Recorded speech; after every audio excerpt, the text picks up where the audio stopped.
I did want to comment and thank Brent and the organizing team for inviting me to this, because this workshop is super important. It initiates a conversation that is long overdue, in my opinion, about the intersection between faith and entrepreneurship, or faith and business more broadly. And this conversation, I've seen this in several of the comments in the discussion sections. The examination of spiritual, religious, the non-rational aspects of management and entrepreneurship, it has oddly become a taboo subject, and that's the core element of my presentation. I'm going to focus on trying to understand how we got there, and how we might resolve this, or at least reignite the conversation in more mainstream journals about how these worlds can be integrated. And really what I want to comment on, these are a couple of comments that Charles Munix and Ted Baker made in some of the breakout rooms, is what are we missing in our understanding of the world? What are we missing in our knowledge of entrepreneurship and management by failing to embrace our identities as people of faith or spirituality, and instead embracing an identity as scientists? And relatedly, how do we publish this stuff in mainstream journals? Is the answer to be more sciencey? I think not. I think the answer is to be more authentic in some way. And I want to talk about that. And I'm going to use the analogy of alchemy to talk about that. My personal entry into this conversation is actually thanks to a lot of folks that are in the room now. Eldon Weeb from King's College in Alberta. We did our PhDs together, and Eldon graciously pointed out that one of my findings in research I was doing on legitimacy echoed the theistic proofs of the existence of God, which I thought was very interesting. Bruno Dick at Manitoba knows more about Max Weber, who I'm going to talk about in a minute, than anyone I know. Max Ganzin, a former student of mine, now at Macquarie University, who's done research on spirituality and entrepreneurship. And of course, Trevor Israelson, who's in the room now, a current student at the University of Victoria, someone that in this space you're going to hear a lot more about very soon. One last point of my bona fides, I am of course an institutional theorist, and my first position was at the University of Iowa, and I became very, very interested in the fact that the Amana colonies there, these are Anabaptists that came from Europe and then to New York State and finally settled in Iowa, incredibly entrepreneurial community. They diversified from farming during the 1930s because they were having a difficult time making a living, and they started making all sorts of things, including kitchen appliances. And they were so successful that in 1932, which they refer to as the Great Change, they had to make this massive decision. Are they going to lose their status as a religious community and become an economic community, which most of them did. It's that sort of artificial division between entrepreneurship and spirituality that I'd like to talk about.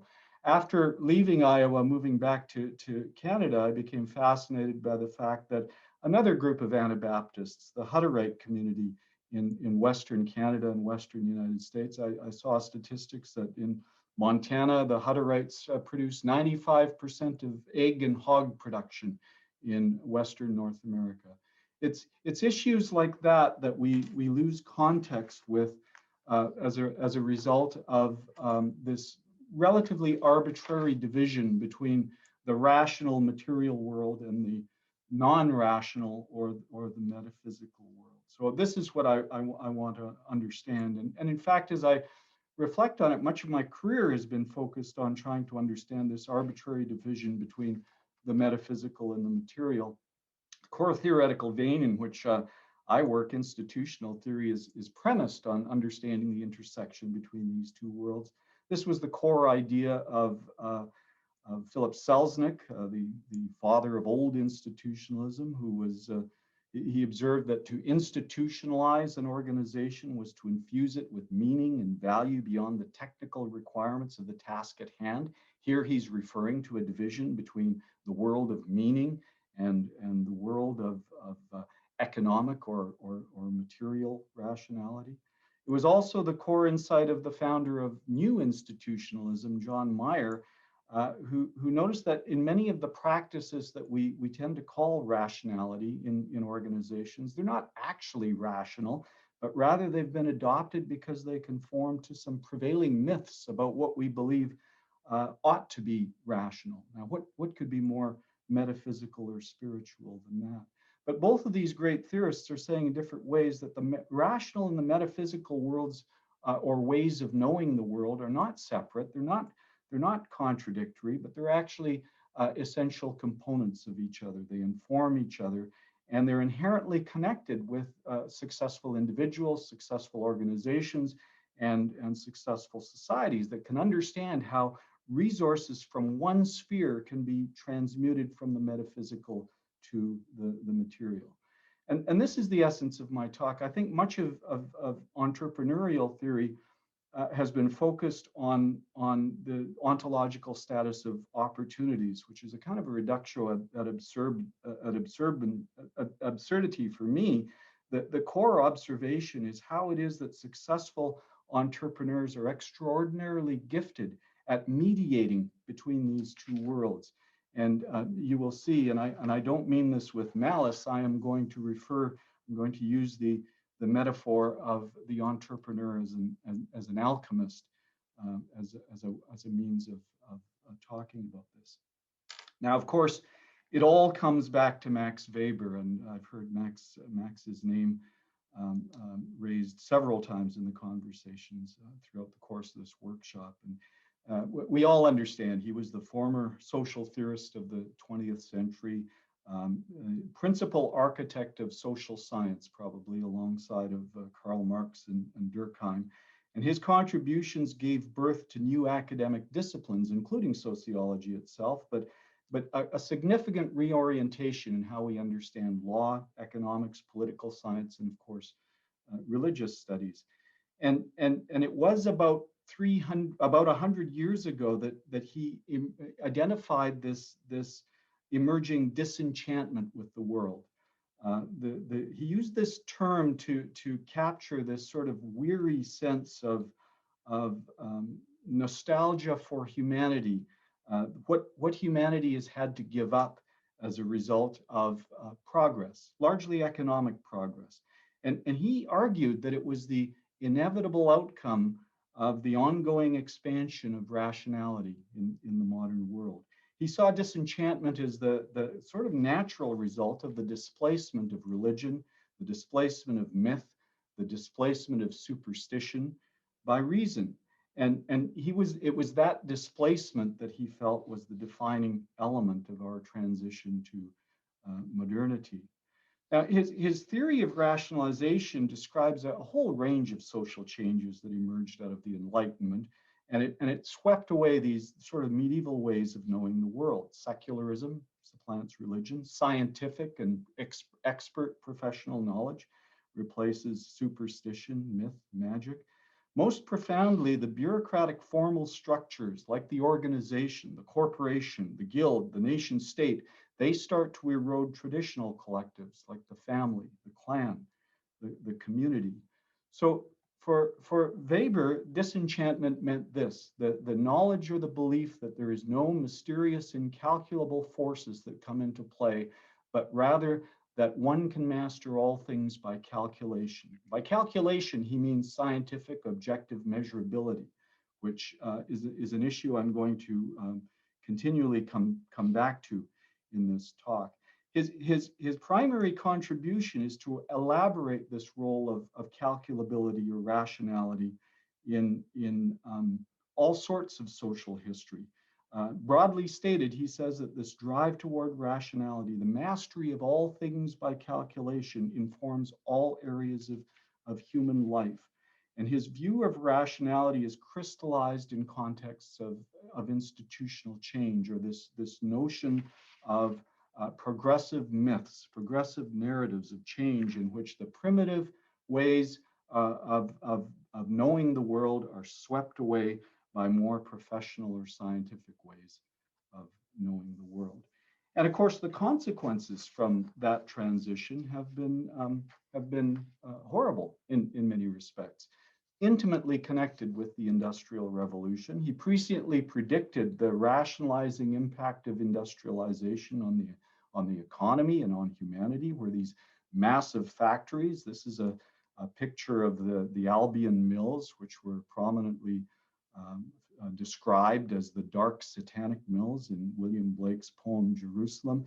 He was aware of how those massive factories organized by ultimately transnational corporations attached to global competitive markets, what we now describe as neoliberalism, how they perform a functional material purpose, but we tend to lose our humanity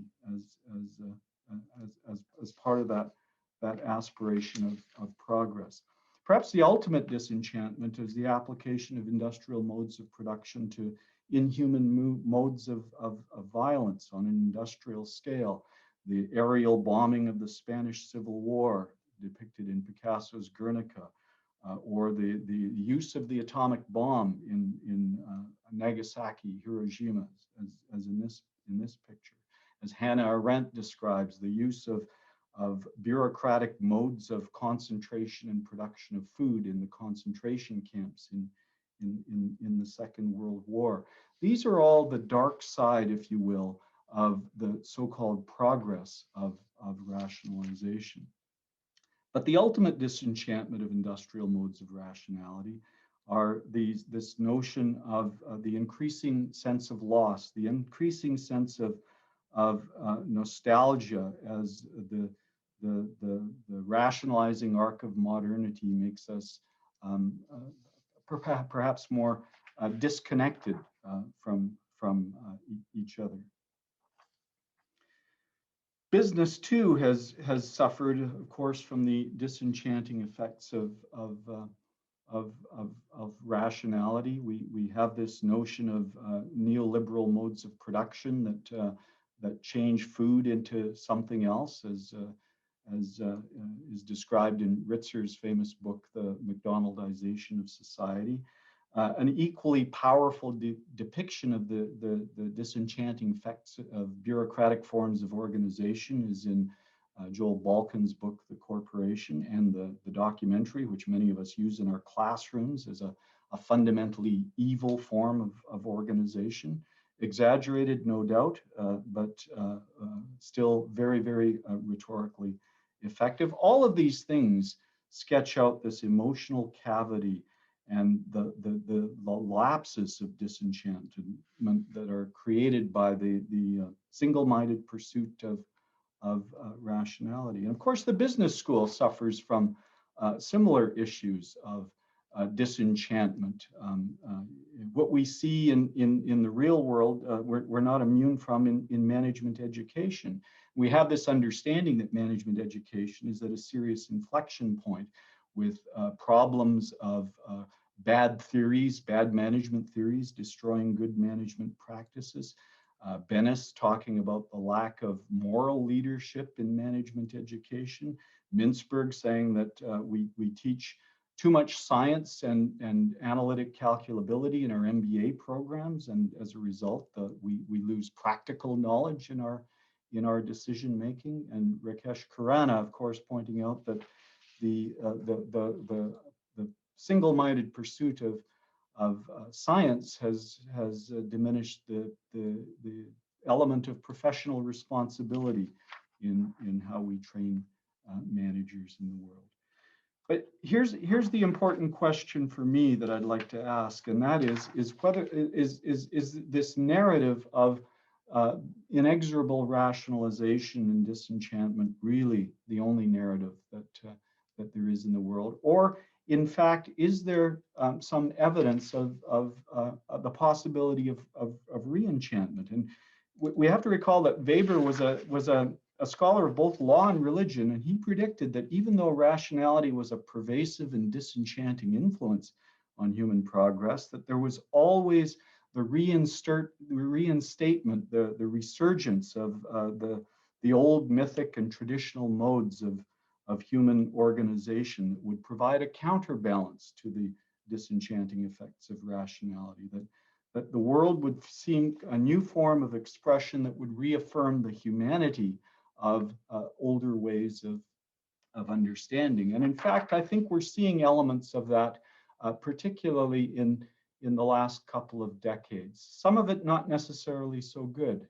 The rise of populism in politics, the reemergence of fundamentalist religion around the world, that is a prominent aspect of our contemporary experience.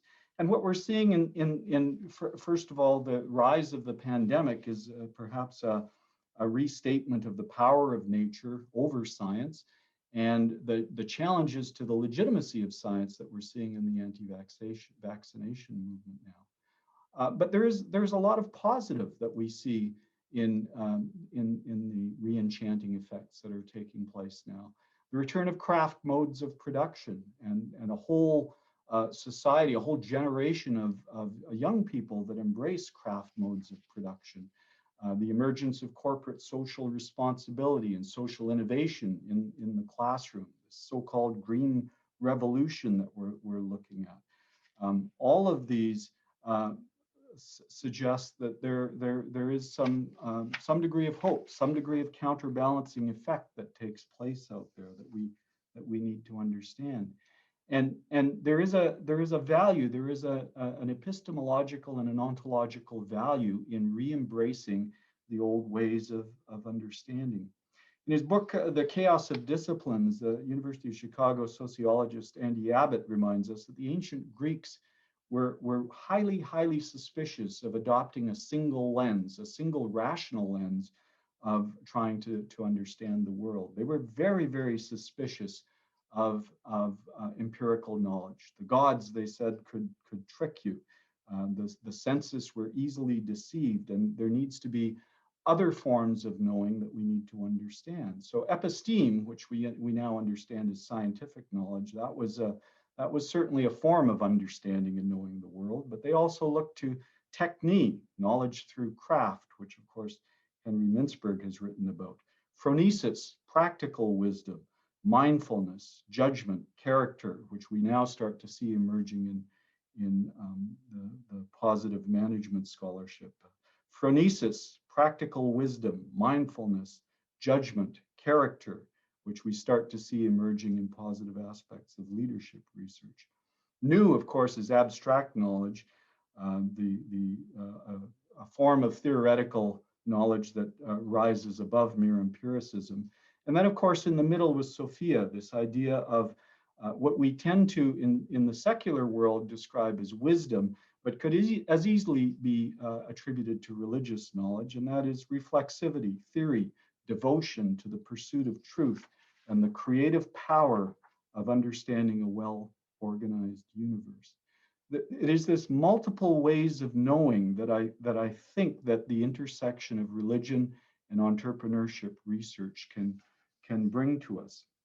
And in fact, we see this in the changes that we are starting to see in the business schools, where there is a demand for a different type of management education. When I did my MBA a billion years ago, everyone in the room wanted to get rich, or at least that was my perception. They saw organizations as the vehicle by which they get rich. But increasingly in the classroom today, I see young people that see organizations as mechanisms not to get rich, but to change the world, and often to change the world in a very positive way.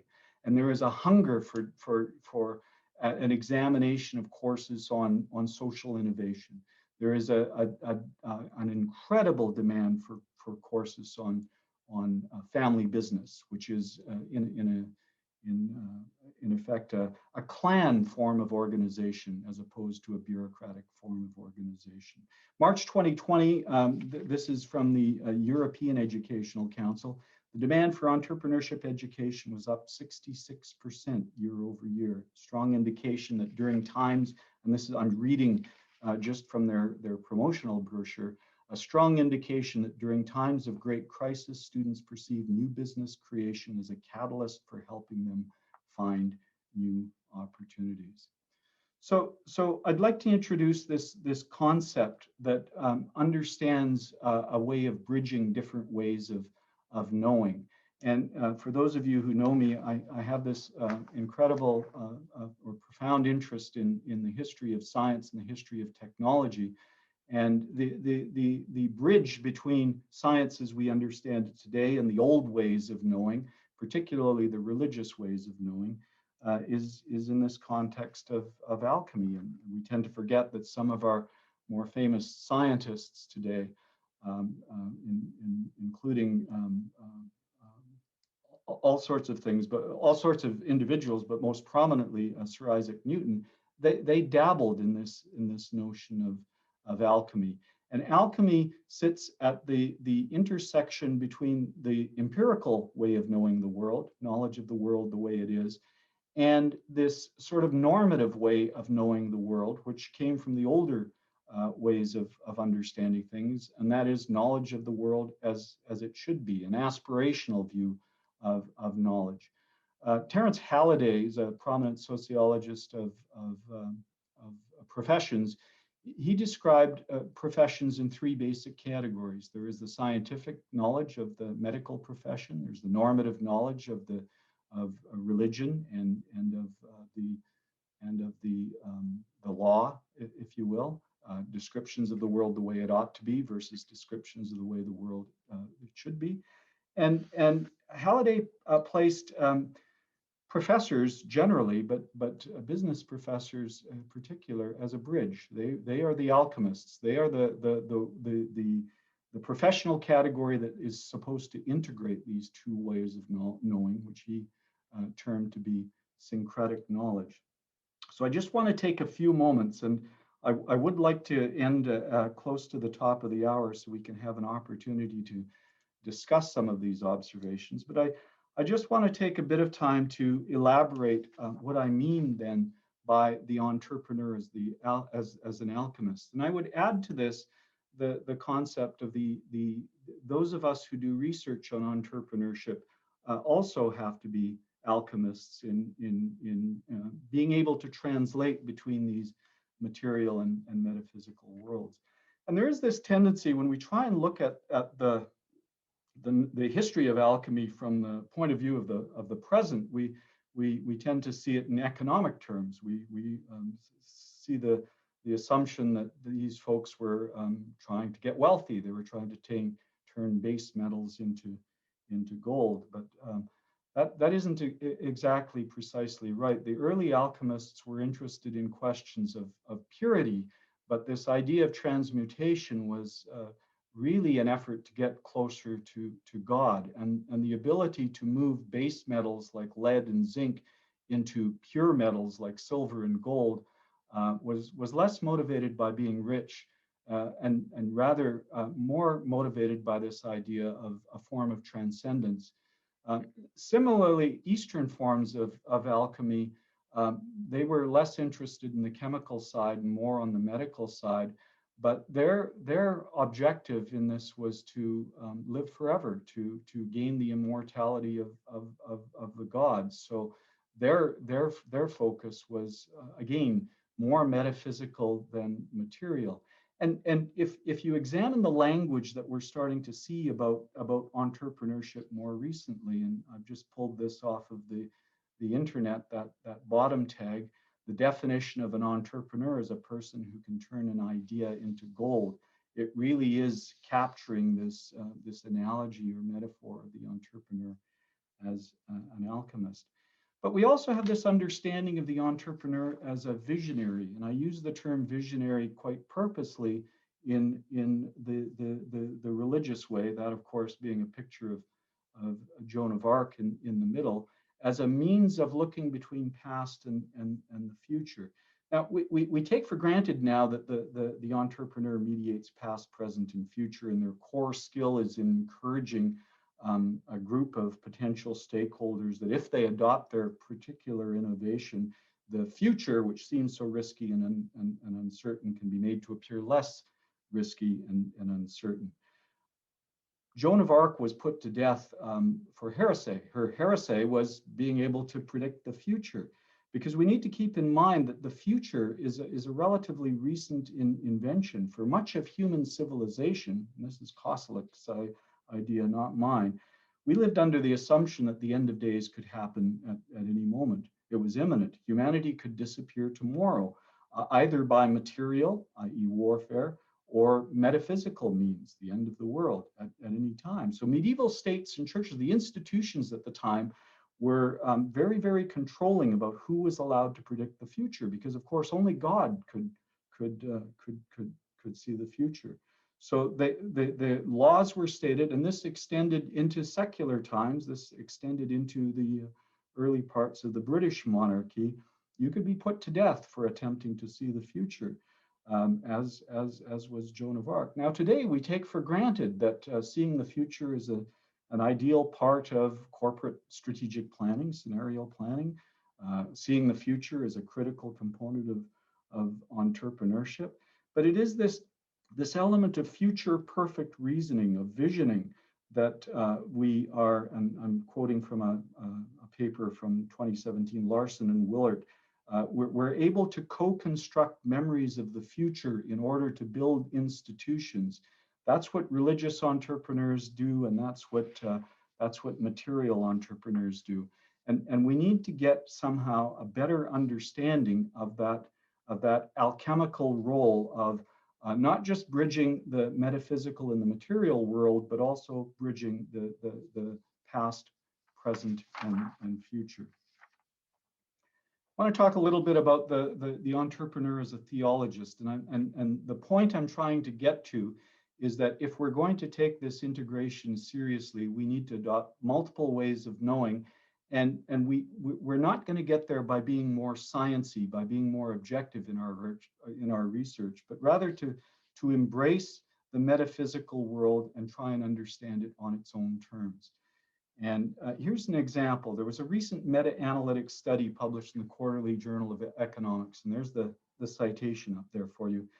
And they did this massive catalog, analysis of a massive catalog of folklore across 958 world societies, thousands of stories, an effort to determine the relationship between the stories a society tells and their economic institutions. And one of the findings that they found was that risk-averse and less entrepreneurial people grew up in listening to stories where competitions and challenges are more likely to be harmful than beneficial. I'm not so sure about the details of the findings. And here's the full quote. More risk-averse and less entrepreneurial people, sorry, the next sentence, communities with low tolerance toward antisocial behavior captured by the prevalence of tricksters being punished are more trusting and more prosperous today. These patterns hold across groups, countries, second-generation immigrants. Overall, the results highlight the significance of folklore or myths in cultural economics. I want to emphasize that last sentence, which I think is far, far, far more important. So they've used a decidedly scientific approach to come to the conclusion that it really is the cultural context in which we tell stories to each other about ourselves that determines what types of societies we have. Well, what is religion other than an ongoing collective chain of memory comprised by stories that we tell ourselves about ourselves? What are entrepreneurial visions other than precisely what we see here? And I think that when we try and understand this analytically or scientifically, we capture elements of it, we capture peaks of it, but we don't, or peaks at it, but we don't get the whole story. And the whole story will likely only come available to us if we have the opportunity to adopt the chaos of the disciplines, as Andy Abbott would say. That is, to use the full range of different ways of knowing that might be available to us, not as scientists or not as social scientists aspiring to be physicists, but to embrace those ways of knowing that come from anthropology, sociology, history, and narrative theory, which is clearly what one of the conclusions of this, this particular study is. And so we go back to the beginning. If entrepreneurship offers the hope of re-enchanting the business school, it may offer the hope of re-enchanting management education, but if it's to succeed in this lofty goal, entrepreneurship research itself, I think, has to be re-enchanted. We need to embrace, I think, the humanitarian aspects of the subject matter and not assume that all elements of entrepreneurial research or entrepreneurial education can be understood through the lens of rationality, through the lens of science. And herein lies the paradox for me, and that is, if we were to routinize entrepreneurship, if we were to break it down into its component reductionist parts and teach it to people, it wouldn't be entrepreneurship anymore, would it? It would be something else. It would be industrial modes of production. And I think the same logic applies to the way that we do research on entrepreneurship. If we can rationalize it into a programmable algorithm, I think we will end up missing the essence of what makes entrepreneurship and religion, for that matter, such a fascinating subject that it actually is. So here's my overarching point, and this is my last slide. Entrepreneurship is perhaps the ultimate expression of human creativity and potential. It may actually be and I'm exaggerating on purpose here possibly, but it may be one of the defining elements of what it means to be human. But what happens to that complexity, to that nuance, when we start looking at what is a holistic intersection between the material and the metaphysical, either solely through a material or solely through a metaphysical lens? Well, so what I've done, Adam Smith, another one of my intellectual heroes, had two books. He was a holistic person. He had a book on the division of labor, which we now understand to be the wealth of nations. And he had another book called The Theory of Moral Sentiments. And he thought those two things should be read together. But as you can see from these statistics, we don't read them together. These are the citations from Google Scholar on the first row of numbers. 16,000 for the moral component, for the metaphysical book, versus 62,000 for the material book. This is the bid price on Abe's rare books, $400,000 for a new copy, or sorry, a first edition copy of A Wealth of Nations, versus $89,564 for the other. This gives you a sense of how, when we view these two pieces of work independently and through a scientific or an economic or a material lens, how different these two worlds are and how separate they are. But to adopt this reductionist approach, I think, to any phenomenon is limiting. It's not just limiting, it's actually dehumanizing to the richness and complexity of the phenomenon that we want to study. I think we need a liberal, a humanitarian, and yes, a metaphysical approach. And by that, I mean methodology for that will allow us to open us to describing the empirical world, not simply in the way it is, but encourages us to theorize about it and analyze it in much more normative ways. We need to understand, as Spinoza would have said, not just the world we're living in, but what are the alternatives and the opportunity to select, if we can, the best of all possible worlds. I think religious modes of knowing have been taboo for too long. And there is a rich intellectual history there that we've been ignoring for too long. It has a lot to offer us in that direction. And I hope that this workshop and this conversation is an opportunity to start exploring those directions. And I hope we have enough time for some questions or comments, because I would love to hear your reactions.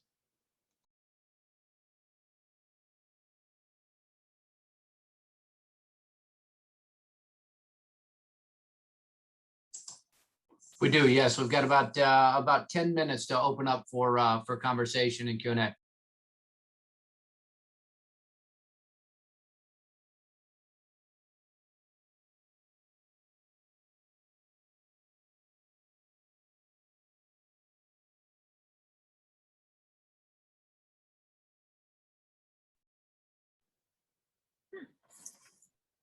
Oh, there.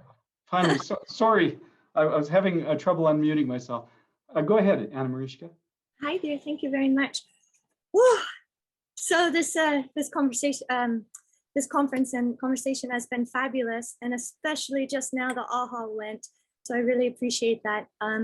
First year PhD student, finding my way intellectually and value-wise into the field, studying social entrepreneurship and ethics.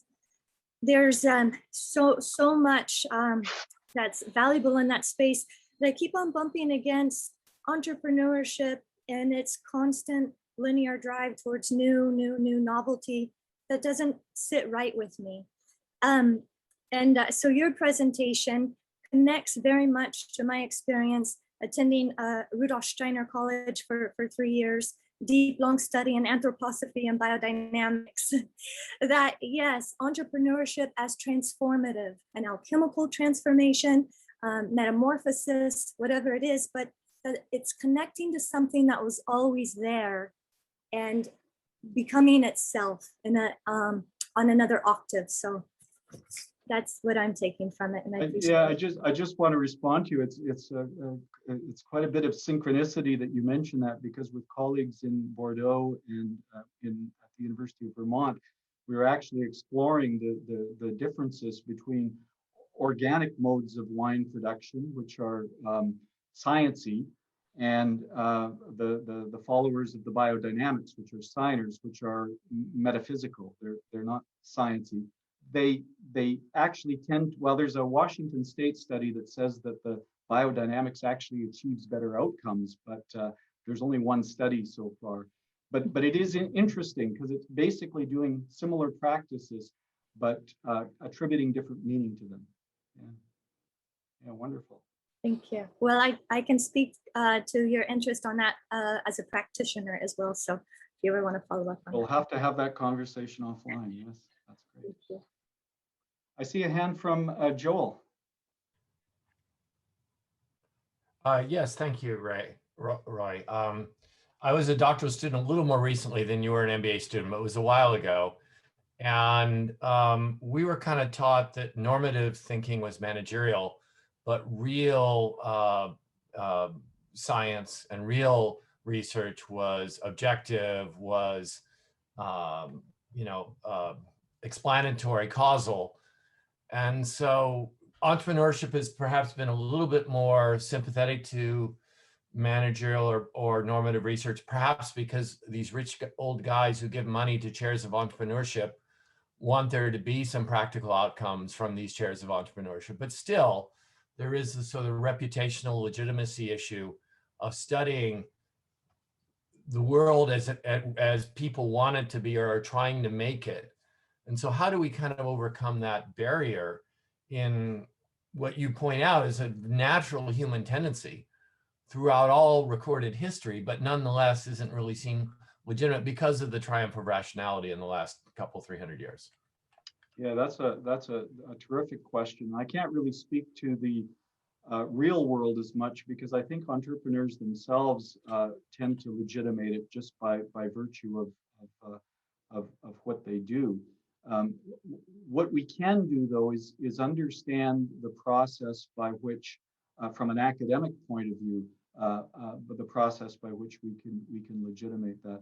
And I'll give you an example from a project that I'm working on right now that demonstrates. So, I'm almost embarrassed to admit, in a past life, I was a lawyer, and I had a corporate commercial lawyer, and had the opportunity to work with a lot of entrepreneurs who, a few of them became very, very wealthy over the years.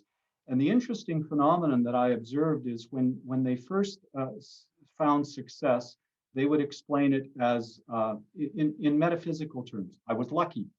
I was at the right place in the right time. But as they became richer and as they talked about it more, their stories became more rational. They became more sciencey. Oh, I did my homework. So there is a rationalizing element in their conversations about themselves that we need to understand. And we need to also encourage those folks through our research to refine their metaphysical explanations for how they got where they got there.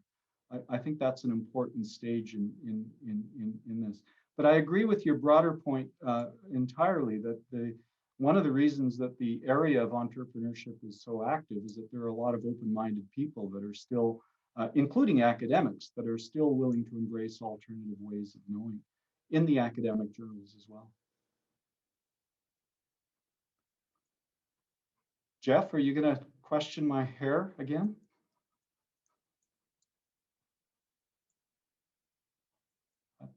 I've lost Jeff. Trying, but oh, there you are. Oh, there we go. All right, it allowed me to unmute there. Oh no, I was just going to ask you. Do you think maybe Simon's notion of design science that Dimo Dimov's kind of really championed lately in entrepreneurship could possibly be at that nexus that you're playing with the alchemy idea? You know, basically you got your science, but you're also trying to the world that it should be, and you're bringing the two together in some kind of mixed paradigm there. Any thoughts on that? Yeah, absolutely. I think that's exactly what I'm thinking of.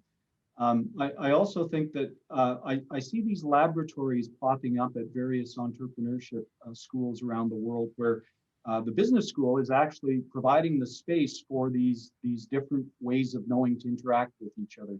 And I think that's an important step related to design science, I think. But I think we need more of those, and we need more studies on those processes. I note that some of my colleagues in various schools in the United Kingdom, they're getting access, they're getting tremendous support from their government for creating these spaces. And I'm talking tens of millions of pounds going into creating these design labs, and I think certainly I don't think in North America we're there yet, but we could do a lot more of that. Yeah, absolutely. It's a good point.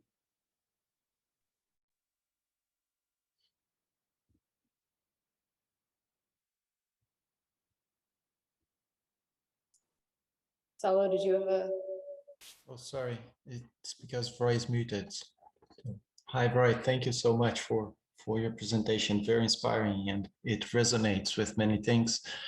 One of the things that you mentioned was about how to infuse the metaphysical into the research we do. And in passing, you said this is also about methodology. So my question is, what kinds of methodologies you're thinking about when you say this? And one of the projects I'm involved in, we use drawings, and I started with just asking my students to draw, and realizing that many of their drawings had spiritual connotations, let's say. But would that be one of the ways to go forward at the methodological level? That is a terrific question, and I think, and this elements of this conversation came up in certainly in the last closed group that I was talking in, and so obviously qualitative methods are a step in that direction, where we can start to explore the metaphysical. But and I note that I just sat on a dissertation of some woman trying to analyze entrepreneurship in Africa, and she used this drawing method that you're describing very effectively. Obviously, still a strong element of interpretation in that context. I would encourage us to, and all of those are legitimate ways of stepping into this metaphysical world. This is a space where we can learn from scholars of religion, of different ways of knowing. And so there is this notion of autoethnography that is a form of reflective meditation that I think we understood from medieval times. I would encourage people to read the work of Mary Carruthers and The Craft of Thought. And she talks about how the medieval monks used notions of meditation as a form of internal reflexivity, as an alternative way of knowing. And this is a knowing that comes inside. I was interested to hear in, again, one of the one of the discussion groups, the conversation about Buddhist ways of or Asian philosophy ways of internal knowing. And I think that's an important part of what we need to explore as well. I'm not necessarily of an anything goes camp, but I do think that we have been far too embedded in trying to imitate physics in our methods, and I don't think that's proven to be very valuable in the long run. Peter. Yeah, Roy, thanks for a fascinating discussion. I wonder if you could elaborate a little bit on how some of these ideas on different ways of knowing might be expanded to deal with different ways of communicating. An issue that came up in some of our conversations this morning, and which of course is huge in our literature, deals with the ability of entrepreneurs to persuade and understand customers, to persuade potential funders, to persuade workers who might, skilled workers who might become part of the founding team and so forth. There's a very interesting paper in AMR by McBride and Wubker using sort of Searlean ontology to claim that a lot of the discussions and debates we've been having for more than a decade now on the ontological status of opportunities might be misplaced, in that the real issue is not the ontological one, but more of an epistemological one. To what extent can I convince other actors that my tacit and subjective view of the uncertain future is realistic, is reasonable, and so forth? Are there things that we can learn from the study of spirituality that would help us to see how people establish shared cognition, how they communicate more effectively in a way that would apply in a straightforward manner to issues in entrepreneurship? Yeah, that's a brilliant question, and it's right in my current area of research and interest, and that is that we have a lot to learn. The metaphor comparing the entrepreneur to the economic entrepreneur to the religious entrepreneur is precisely that. It is all about communication and modes of persuasion, because in both cases you're asking an individual to take stakeholders and enroll them into a project on a very risky and uncertain future. And religion, politics to a lesser extent, we can learn stuff from communication strategies and political science. There's no question. They have a stream of research in that context.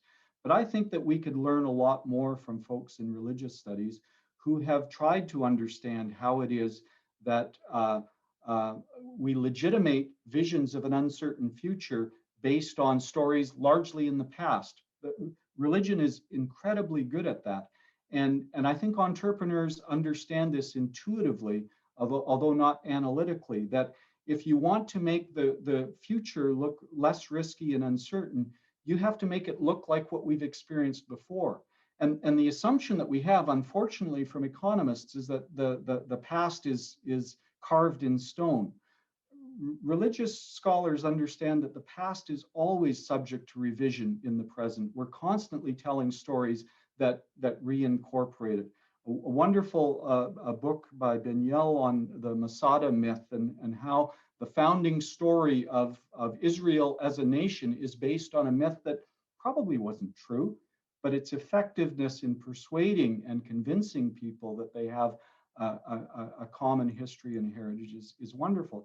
So I think we can learn from political scientists, but I think we have a lot more to learn on religious studies. Again, I would point to Mary Carruthers' work, who writes about rhetoric and the persuasive power of language. And what are religious texts other than very powerful, persuasive visions of the future based on stories of the past? Yeah, it's a great question. I wish we had more time to talk about this.